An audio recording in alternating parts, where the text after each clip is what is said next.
Hey guys, welcome back to Bowls with the Bard. My name is Cakes, I am your host. This week we are chatting with Brad Norris. Brad is a theatrical renaissance man of sorts. He is the co-founding artistic producer at Cohesion Theater Company. He has acted and directed all across the Baltimore theater scene.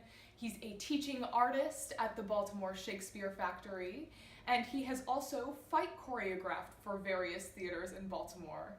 Brad and I actually met because he was fight choreographing Cohesion Theater Company's Hatsfield versus McCoy's production of Henry V. So, without further ado, here is Brad. What do we do? Drink. Drink. Yes. And I will smoke.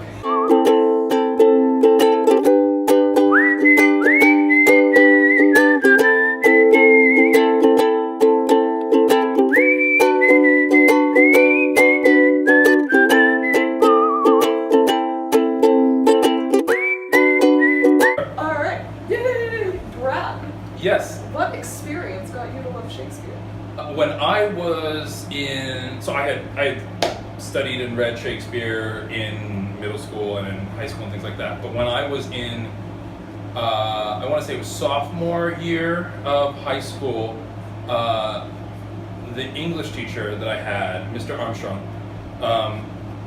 who also at the time worked part-time at like a local restaurant. So he was a teacher and he worked at a local restaurant. And he also acted in local plays and things like that. He was the cool English teacher. Yeah. Every year he had entry forms for this like state Shakespeare competition, right?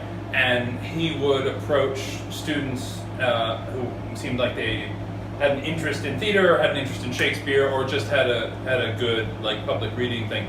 And we would all like do monologues on the school level. And then he would choose like a winner on the school level, and then like an alternate and things like that. And those people would then go to like the state competition and compete and do their monologue and compete against other high school kids who were also doing Shakespeare monologues and stuff like that. And I won the school competition, and so I got to go on to the state competition, and then at the state competition, I think I got like honorable mention, which is essentially like third place, I think. Okay. So there's like a winner, and then like a runner-up, and then like an honorable mention, and the honorable mention was me. And at that point in time, I might not even have been in a play yet, because I wasn't in a play at high school until the end of my sophomore year. So that might have been like my first like full-blown theatrical experience, was being in the state Shakespeare monologue competition and getting honorable mention. It's pretty cool. Right? But yeah, so that was my first experience with Shakespeare, and then from there it was just I think it was language and the performative nature of Shakespeare that hooked me. I've never had a problem with projecting. Okay. For example, like when I was in, my high school did a terrible version of Les Mis, which is to say we did Les Mis the play. It was like somebody went and watched Les Mis the musical and took like some notes during the show, and then went home and wrote a 90-minute adaptation of a play of the musical. So not the book.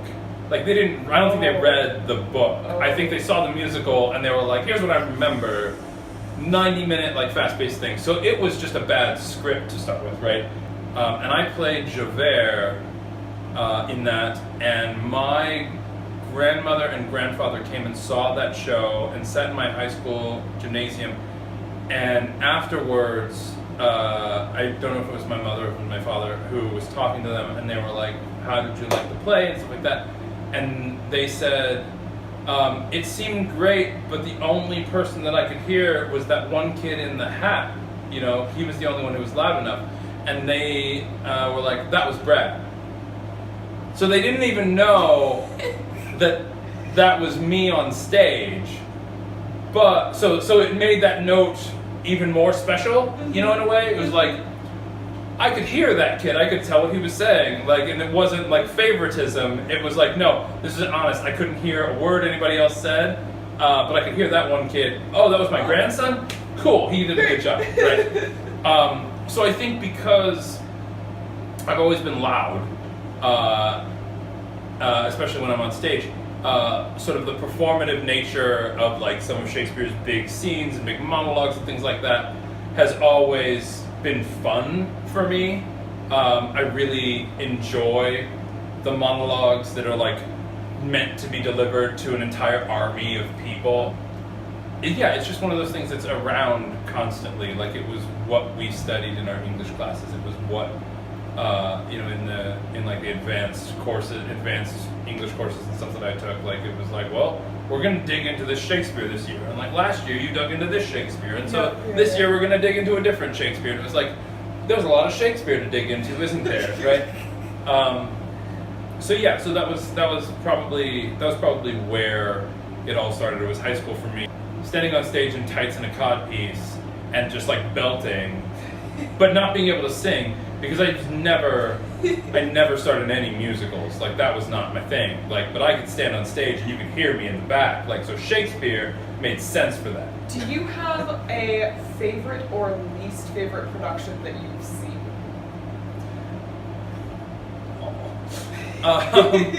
You don't have to name the company if it's least favorite. You can talk about it.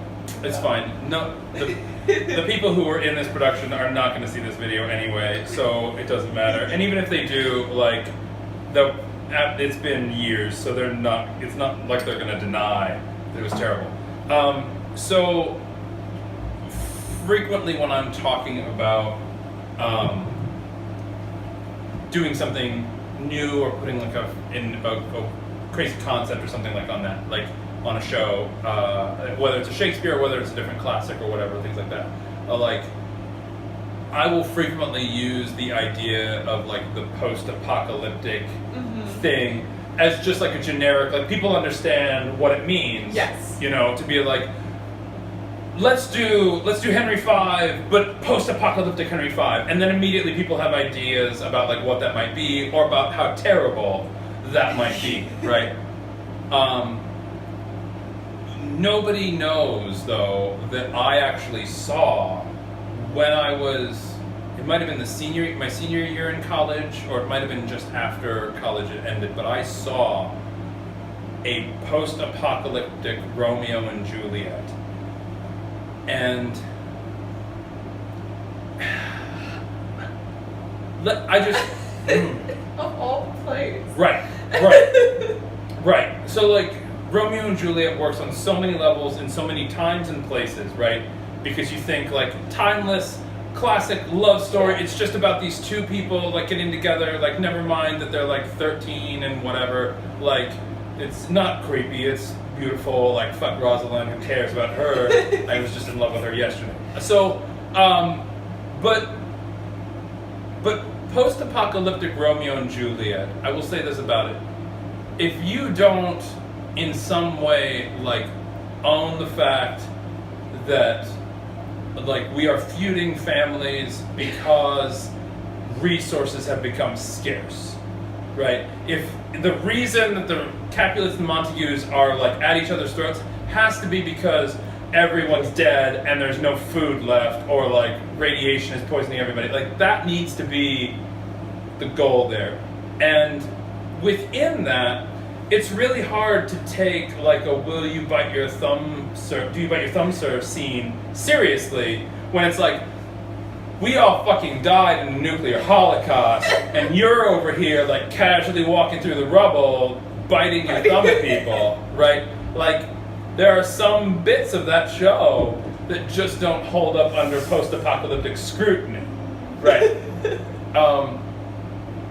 I say this having worked in theater professionally for like almost 17 years now, post-college, and a lot of experience, you know, of what works and what doesn't work and what you need to be thinking about if you're gonna like layer something on top of Shakespeare.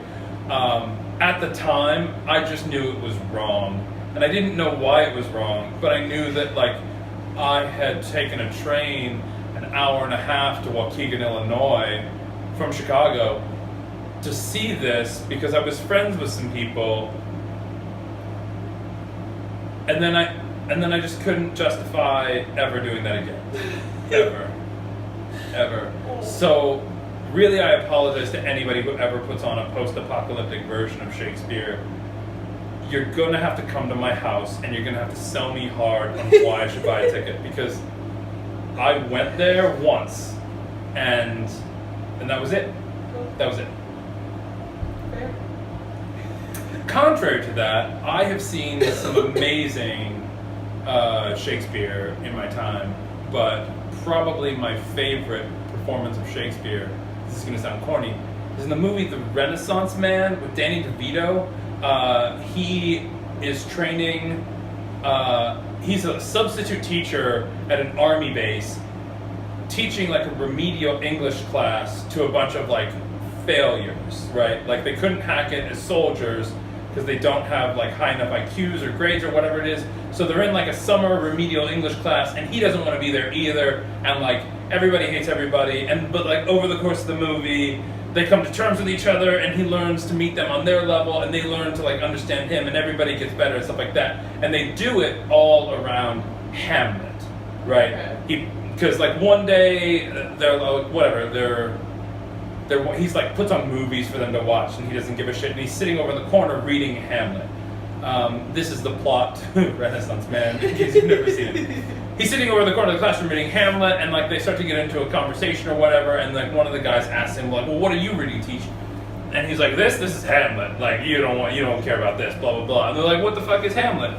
And then he's like, it's got this and this and this and this and this and this and this. It's that Princess Bride grandpa moment. It's like fencing, fighting, duels, escapes, true love, miracles. You know, like right, all of that. It's that moment only in this movie. And so like the idea is that they all decide like, well, we're smart enough, we can get this. So like, let's do Hamlet. Like, why don't you actually teach us something? And so he buys copies of Hamlet for everybody, and they start digging into it. They start reading in iambic pentameter and doing the meter and things like that. He teaches them about meter, and then like he takes them all on a field trip to Canada because I don't know where this movie takes place. It must take place. It certainly doesn't take place in like Florida because that would be a long fucking trip, right? But like I think the closest theater company that's doing a production of a Shakespeare is in Canada, and the production that they're doing is actually Henry V. So it's not even Hamlet that they're reading. He takes them to see Henry V. And one of the guys is so invested and interested in it that he buys a copy of Henry V from the theater's gift shop as they're leaving, and on the way back, he's like reading the script, right? And here's the thing, the drill sergeant of the company hates Danny DeVito and thinks like what he's doing with these kids, teaching them Shakespeare, is fucking useless and is not going to serve them on the battlefield at all, right? And so there's one scene where like they're all doing drills as a company at nighttime in the rain, and Danny DeVito, like, I forget what happened right before it, but Danny DeVito comes like to them and like is there in this confrontation scene. The drill sergeant comes over and he's trying to like show Danny DeVito that what he's taught these kids is useless and it's not even viable or whatever. And he tells the one of the kids who's in his class to stand up and come in front of the whole company and recite some Shakespeare. And the kid like freezes and he can't do it, whatever, and he makes him go back and do more push-ups. And so he calls up another kid who's also in the company. He's like, come up and recite some Shakespeare. And the kid, this is the kid who bought the Henry V at the theater's gift shop. He starts to try and recite the St. Crispin's Day speech from Henry V. But he starts to like stumble and he doesn't remember it all, and like he pauses and whatever. And then like he has this moment where he looks straight at Danny DeVito. He stops looking at his sergeant and starts looking straight ahead. He looks straight at Danny DeVito and he starts reciting it like word for word for word. Like, and he's got it. And he's in the pouring rain, and there's this entire company of like army soldiers who are doing push-ups in the rain behind him, and they all like slowly stop doing push-ups and just start listening, and he turns around and faces them on like when he gets to like Band of Brothers. And like at the end of it, he turns back to his drill sergeant and he goes, "Is that enough, drill sergeant?" and the drill sergeant has no words left, you know, like it's over, it's done, your point is proven, right? And it's just that moment, I think, sums up for me. I know that this is not a live production of Shakespeare, right? This is a movie, and like it's meant to be this way, but like it sums up for me how Shakespeare is transcendent. You know, like I know kids in high school who were never going to go into theater, you know, who were gonna work desk jobs and be accountants for the rest of their lives. But like, it's important that those kids understood Macbeth, or it's important that those kids got in that moment like Henry V, or whatever it is they got. You know, it's important that those things were part of the culture that they received and the education that they got. Because whether or not that is a career path that you follow, that what the arts does and what Shakespeare does transcends humanity. Yeah. You know, in that way. So that has actually always stuck with me, that movie and that idea of like, this is how theater and in a whole, but also Shakespeare specifically, like applies in so many situations. You know, like he only wrote 36 plays. 36? Is that right? 34? I 32? think people argue between 36 and 39. Sure. I'm gonna go with 36. I'm gonna be conservative for once in my life. 36. He wrote 36 plays. And I mean, I know contemporary playwrights who have written many more plays than that, you know.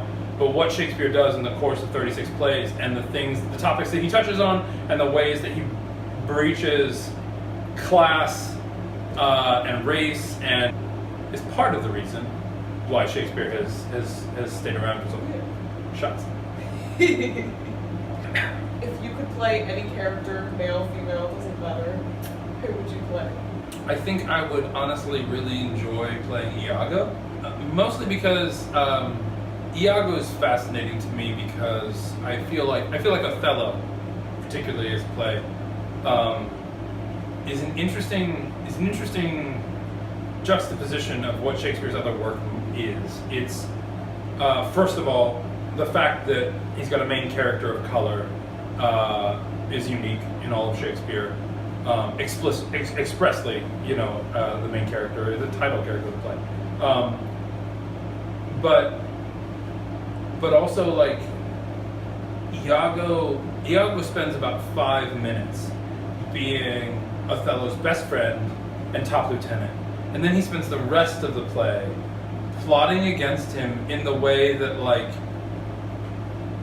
your worst enemy would spend a lifetime trying to hate you. And so it's the switch is fascinating to me.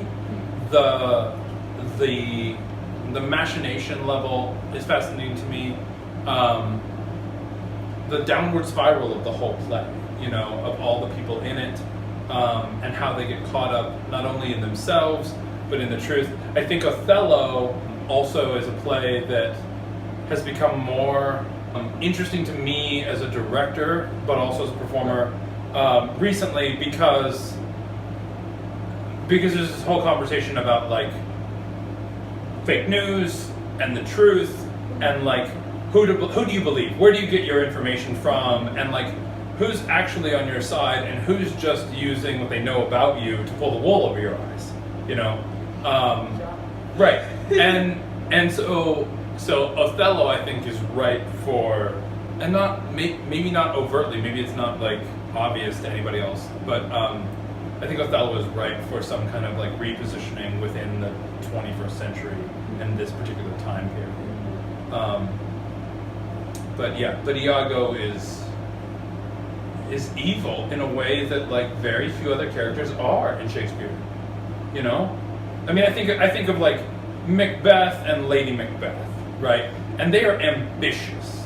There's like an end goal to them, exactly. you know? There's a to-what end. But Right. like Iago gets what you would think is his end, and then just keeps pushing through. Right.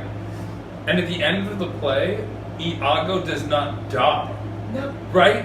Like, everybody, spoiler, everybody else, right, everybody else you don't want to die dies, right? And Iago lives, like he's taken away captive, but like he's alive at the end of the play. And you're like, wow, what a great, it's this great comparison of like where I feel right now like politicians go. Politicians get away with, for however long their career is, all the shit, you know. Some of it's public shit and some of it's private shit and closed doors and things like that. But like, they get away with all the shit. And at the end of their career, they have a pension and health insurance for life and like a book deal or 6, and like they get to go like give commencement speeches to colleges and shit like that for like hundreds of thousands of dollars a pop, like whatever. And at the end of the day, you're like, how many Othellos did you kill in your time in office? How many people did you just lie to so thoroughly? Whether they were your constituents or whether they were, you know, not, there's just something inherently blasé about the way that Iago approaches what he does. And I don't think that there's any other comparison to make other than to like American politicians. You know, like there's not like the person who makes my coffee at Starbucks like is not that evil. No. It's certainly not like hiding it in that way. Like if they hate me at Starbucks, they write fucking asshole on my cup and then they give me the wrong thing, you know, like whereas Iago is like, friend, let me tell you, for your own good, all of this, you know, and you're like, all of that's a lie. Yeah. It's a lie, and it's been a lie from the first words that came out of his mouth, and it's going to be a lie all the way through to the end. And everyone's going to believe it. Right, right. It reminds me very much of, there's a line in the first Avengers movie when Tony Stark is talking to Loki, and he's in the Avengers Tower, and it's in the middle of the Chitauri coming down through the portal and everything like that. Tony is fixing himself a drink, and he's talking about the Avengers, and he expressly tells Loki, like, there's no crown in this for you. Like, there's no way that you come out on top and you win, right? Because, like, even if your army shows up, we're gonna fuck you in the end. Yeah. You know, like, you don't get to win this battle. And that's how I feel like it is with Iago, except the difference between Iago and Loki is that Iago's not in it for the crown. He's not in it for the throne to sit on. He's in it expressly to screw Othello. And that motivation and that kind of evil, right? Like, imagine a Bond villain who has billions of dollars in a worldwide empire, and all he wants to do with that is cut James Bond in half with a laser. Like, once he's done with that, take me away to jail, like James Bond has been cut in half. Like, that never happens in a Bond movie, right? Like, as evil as they are, they're evil to an end. Yeah. And that end is not James Bond. Like, James Bond is the one who comes in and, like, monkey wrench in their plans, right? Iago doesn't do that. Iago doesn't give a shit about how this ends for him. Iago is in it to fuck Othello. Yep. And it is astounding that character, to me, exists outside of a David Mamet play and was written 400 years before that. You know, like this, it's just, it's very interesting. It's very interesting, that level of evil that is personified in human form. It's not a deity. It is just a man screwing over another man, but like being very cold and very calculated about how he does it, and killing his own wife in the process. And then at the end, like, you are under arrest, sir. You are most certainly going to be put to death at some point, maybe, if you don't escape, which you probably do, because You're a Iago. Iago. Last question. Last question. I'm gonna pour myself another shot. Do it. Great. All right. If you could give a piece of advice to someone who is just starting a career in Shakespeare, what would that piece of advice be? Don't go equity. No, that was a previous conversation that we had. I don't even know if it was off camera. I don't know if we were recording at that point. Maybe. Maybe we were. That might be in the outtakes. It might not be. Don't worry about it. Go equity if you want to. That's not the advice that I'm going to give you. Person who's starting out in a career in Shakespeare, I would say the best thing that you can do for yourself is to read not just the plays but the sonnets.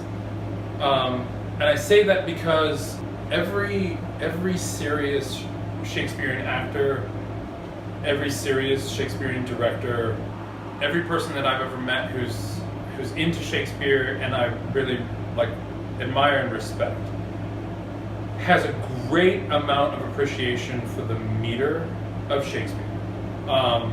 And it is very easy to go and watch a movie like Renaissance Man, which I highly recommend you do. It's not on Netflix. But it's really easy to go and think that Shakespeare is tight tights and a codpiece and speaking very loudly, which is where I was in high school, but I'm not in high school anymore. Shakespeare means as much in the words that he uses as he does in the way that they are meant to be spoken. And I think that if you read a Shakespeare play, it's very easy to read a Shakespeare play and read it not in meter and in time. Like, it's easy to just read it based on a sentence structure, because that's how we read things.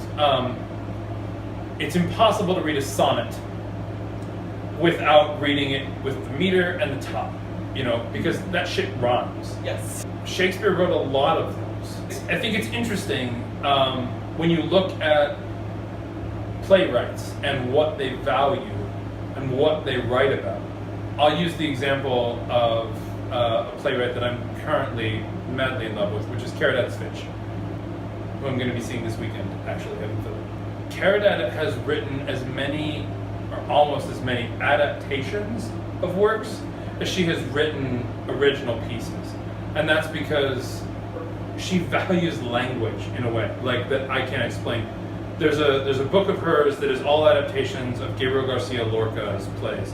And Caridad is a Latina playwright as well. So she has translated the Spanish author's work into English, but through her lens of her own poetry and her own understanding of language and adaptation from English to Spanish and things like that. So when you read her adaptation, you're getting her style imposed on Lorca's words, but also she's not being untrue to Lorca's meaning and Lorca's prose, and it's very poetic. And I think that looking at what she has chosen to adapt and how she's chosen to adapt it is as important for your understanding of the original works that she has created and how to approach them as anything else. Yeah.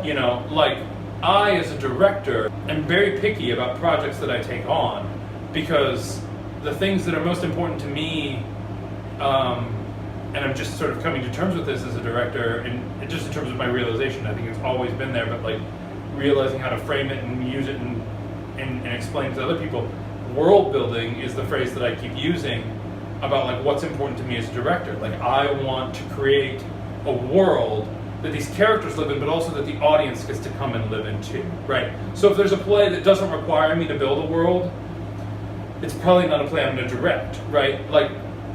Shakespeare, I'm sure that the guy was drowning in pussy, right? He must have, clearly, right? Because that's what all playwrights and all artists of any age and time, just gold doubloons were thrown at them, and so were all the women, right? So clearly that's definitely Shakespeare, right?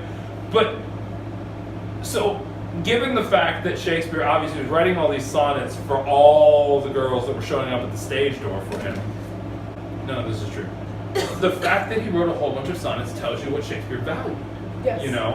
And how Shakespeare was going about crafting what he was crafting. So you have to read the sonnets because the sonnets will give you an understanding of what was in his head in terms of creating a rhyming structure, in terms of creating a metered structure, in terms of influencing the way you have to say the words, you know? And there's something very performative about all of the sonnets, but you need to take that into consideration when you're translating his plays onto the stage. Whatever Shakespeare wrote in meter is meant to be said and done in meter. Whatever he wrote in prose is informative. Yes. Like any character who's written in prose, that means something about that character. It means something about the way that that character is meant to be performed and how that scene and sequence is meant to stand out from everything else. I mean, why would he switch between the two if he didn't intend for one to sound better? Right, and it's not a mistake. Like, you don't make mistakes like that. You know, it's not, that takes a lot of effort. That's terrible, right? For example, a couple weeks ago now, Cohesion did a stage reading of The Empire Striketh Back at Balticon, which was hilarious. And for those of you who don't know, I'm looking at the camera again. For those of you who don't know, The Empire Striketh Back is a Shakespearean adaptation of The Empire Strikes Back, which is Star Wars. If you don't know what The Empire Strikes Back is, apparently you fell off the moon yesterday. I don't know, or out from under a rock, whatever you did. But it's all in meter, right? So like, it's all iambic pentameter, except when you get to Yoda. And Yoda speaks only in haikus. Oh. Right, because of course he does, right? Yeah. When you think about it, you're like, yeah, why would Yoda speak like other people speak? Yoda doesn't speak like other people speak, right? So like, it's that same sort of like reverse English that Yoda speaks with, but it's written in a haiku structure. Right. And again, like, it's funny because it's an adaptation of Star Wars, but it really makes total sense when you think about also how Shakespeare wrote, because this is a different person who lives in a different way and matters in a different way. Like, he's a fucking 900-year-old Jedi master. Like, of course he stands out. He has to stand out. And so that would be my thing, is like, I would say that in addition to reading, some people will say go and read like every play that Shakespeare ever wrote, and I say, fuck that. Some of them are terrible. Don't waste your time. No theater is going to produce them. So like, don't get really comfortable with Troilus and Cressida. Like, nobody's going to audition you for that. And if they do, like, if you go out for that audition, you're going to get it because nobody else is going for that, right? Like, because nobody's going to come and see that show. I'm sorry, nobody's going to come and see that show. Anyway, and so unless it's post-apocalyptic. If it's post-apocalyptic, maybe that adds something to it. I haven't taken a look at it in a long time. Maybe it's really good in that way. But read what you like. Read what you're interested in. If you're really interested in like murder and witches, like Macbeth is your thing, you know. And then there's like Hamlet is also your thing. Like, go to those places. And then if you're interested in the histories, like, again, you can get bogged down in all of them, or you can read like the highlights and you get it, you know. To be conversational with people who know Shakespeare, you need to get to know like where Falstaff comes from and like his whole arc, right? Like, you need to know the place that Falstaff's not in, but that like call back to Falstaff. But yeah, Shakespeare wrote in a very specific style, in a very specific way. And if you're going to be a Shakespearean actor, some directors aren't going to care about it, but some directors who... The right directors. I was about to say, directors who know what the fuck they're doing, as I do this one last shot, are going to care about the meter, and they're going to care about the time, and they're going to care about the way it flows, because it's written that way and it's intentional. That's my advice. Awesome. If you enjoyed today's episode and you would like to see more content like it, please like us on Facebook at Bulls with the Bard, subscribe to us on YouTube at Bulls with the Bard, and follow us on Instagram at Stoned Shakespeare. We hope you enjoyed today's episode, and I will see you guys next week. Bye. thousand sighs to save. Oh, lay me where sad true lover never find my grave to weep there.